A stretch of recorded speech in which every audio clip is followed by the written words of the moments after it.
So much of what is happening now and so much of the way you see things now depends on Europe. I've said this before, but I have to really drive it home. It's really important to understand what's happening with Europe and to understand what other people think is happening in Europe and Scandinavia as well.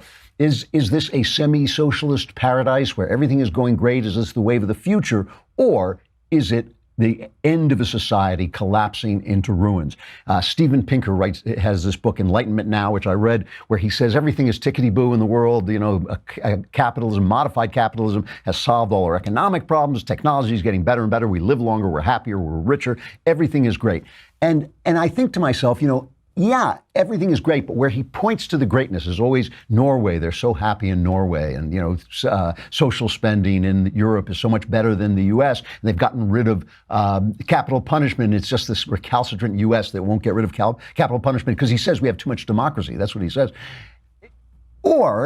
Or he's pointing at countries that are essentially dying. You have these other books by people like Mark Stein, obviously, Douglas Murray's Strange Death of Europe, which if you haven't read, you really should. A great novel, Submission by Michel Houellebecq, where he imagines the Muslim takeover of France. And it's not like a disaster movie. It's not like an action movie. It's just done very, very plausibly. And he sort of points out that the spirit of Europe, and Douglas Murray points this out too, the spirit of Europe is dead. And this is the way I see it. What I think is no matter what is going on right now, and that, Europe has all kinds of problems. Walter Russell Mead, the guy I've been touting in the Wall Street Journal as the new Charles Krauthammer, because I really think he's a terrific observer of both the Trump administration's foreign policy and foreign policy. He says, he talks about the fact that Russia, all the panic about Russia, it's really not as important as what's happening in Europe. He says the West is in crisis because Europe is weak. Some of the continent's difficulties are well known. France foolishly imagined the euro would contain the rise of the newly united Germany after the Cold War. In fact, it has propelled Germany's unprecedented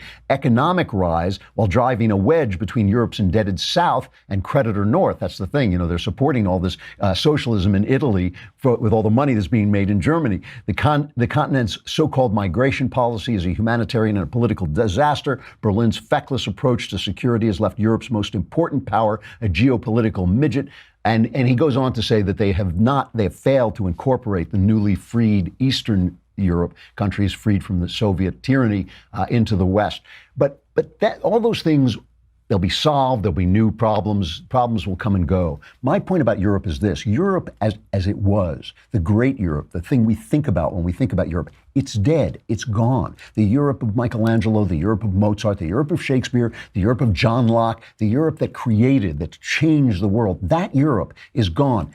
It may have another new birth, like Greece did after the Greek Empire fell. It became sort of a client state of Rome, but it still was feeding Roman intellect. The great doctors came from Greece. That may happen to Europe in a new imperial age, which I actually do foresee coming, though not for a while. That may happen to Europe. But right now, Europe is dead. And the reason it's dead and the way it died is socialism. The socialism kills countries. It takes God out of the equation, and without God, countries die. It takes 70 years. For 70 years, everybody's happy because decadence is great, especially for the elite. Decadence really works well for the elite. But finally, after 70 years, about a generation, you have a country that is bled of its spirit, bled of its history, estranged from its history, estranged from its patriotism, and nothing important is coming out of Europe anymore. And like I said, it may reinvent itself, but socialism is what does it.